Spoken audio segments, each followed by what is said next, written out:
Hey, hey, hey! Assalamu alaikum. Uh, has been so long since I captured a video. So, for some reason, I stopped. I was like a little bit busy and I was checking the traffic. My channel, like, there's some issues and a lot of things. But Alhamdulillah, I'm here again and I am willing to continue. So let's continue. Bismillah ar-Rahman ar-Rahim. The last video was number 11, I guess. Yeah, it was number 11. We finished ayah number 11. Subhanallah. So let's continue. أعوذ بالله من الشيطان الرجيم بسم الله الرحمن الرحيم. The reading first. How do we read this? So we will continue. We will start from قل كالمهاد. Do you guys know the Arabic numerals? This is 11. It looks like the English 11, but yeah. So it says here 11, and here's 12. Obviously, here's 10.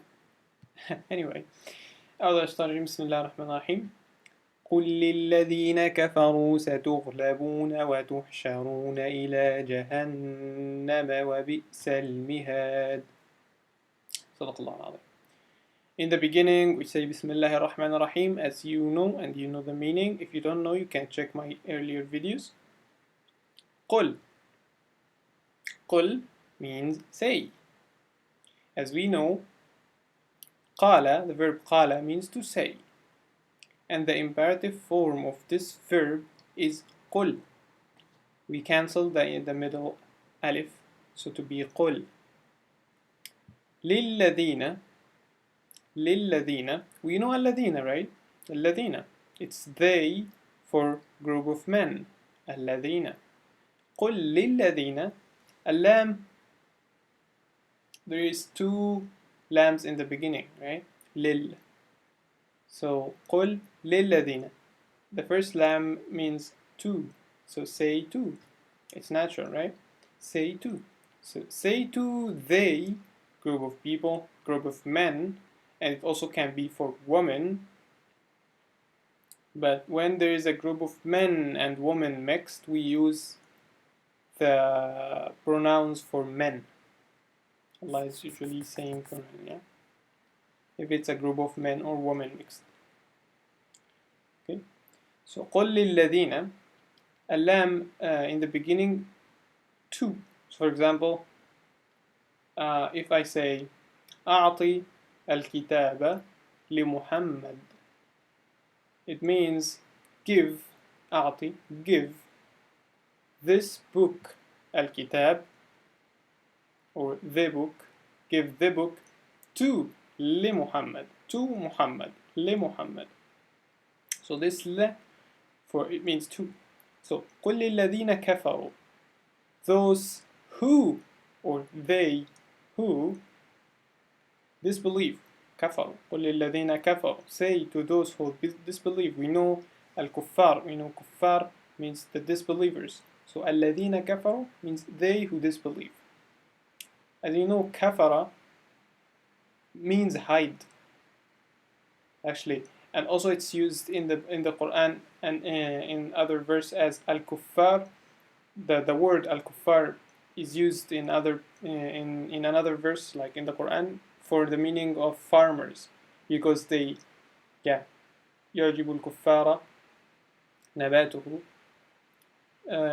Al-kuffar, it means in the other verse, farmers, because they hide the seeds inside the ground, right?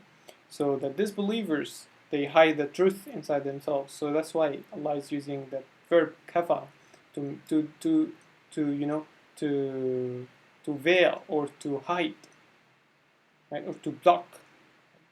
So إن الذين كفروا, قل الذين, say to those who disbelieve, ستغلبون, you will be beaten. So ستغلبون سوف or سوف, it indicates the verb will happen in the future.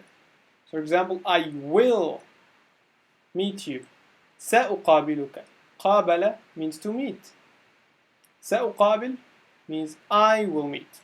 Or سوف أقابل means I will meet. I'm going to meet. So, so ستغلبون means you are going to be beaten. You will be beaten. ستغلبون.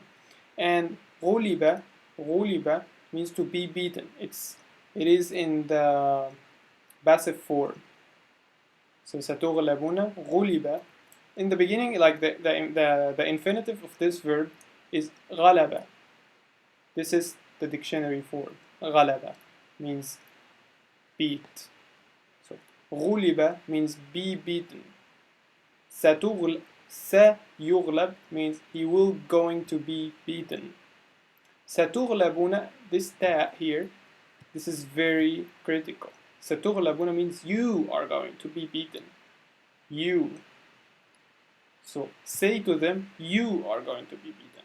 This ta is for مخاطب, for the direct speech, like for the direct speech.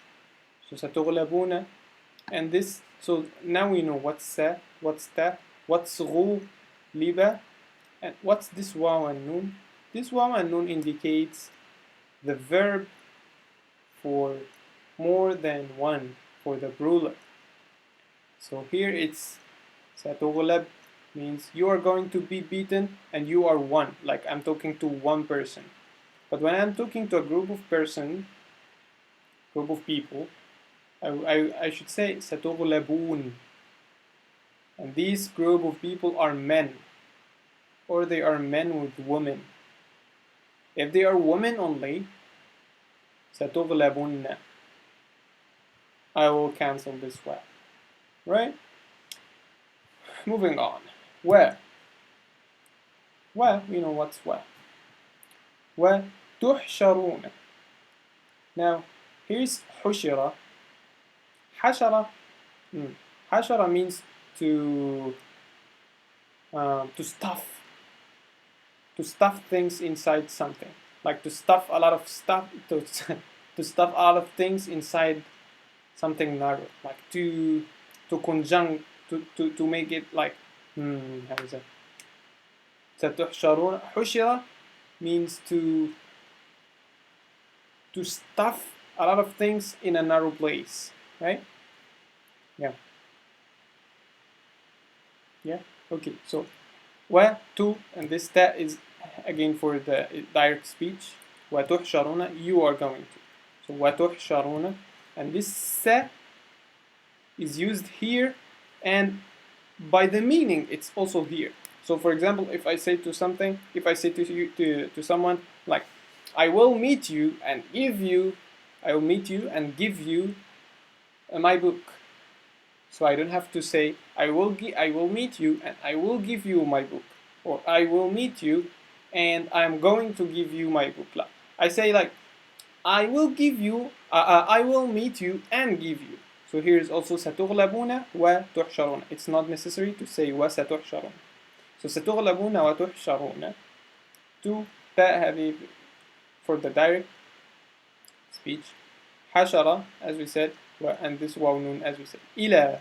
We know what's إلى, right? We know what's إلى. It's a particle for place, like إلى means to, but for place, like I'm going to school. It is not like in the beginning للذين, to people. So say to the people who disbelieve. This is a different to. So here's للذين and here's إلى جهنم. This is to the hellfire, to Jahannam. نعوذ بالله. Jahannam, we all know what's Jahannam. وبئس المصير وبئس المهاد. Here بئس,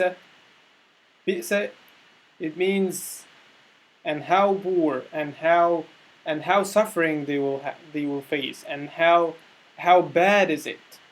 وبئس المهاد. المهاد means like their destination, the place they will sit on. So how awful this place is. وبئس المهاد. How terrible this place is. How bad, how dirty.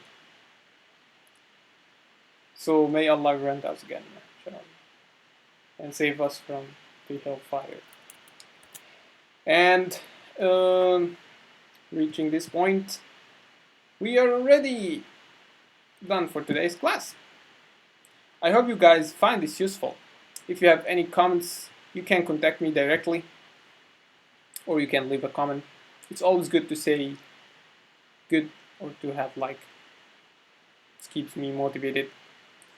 Anyway, سبحانك اللهم وبحمدك أشهد أن لا إله إلا أنت أستغفرك وأتوب إليك. السلام عليكم.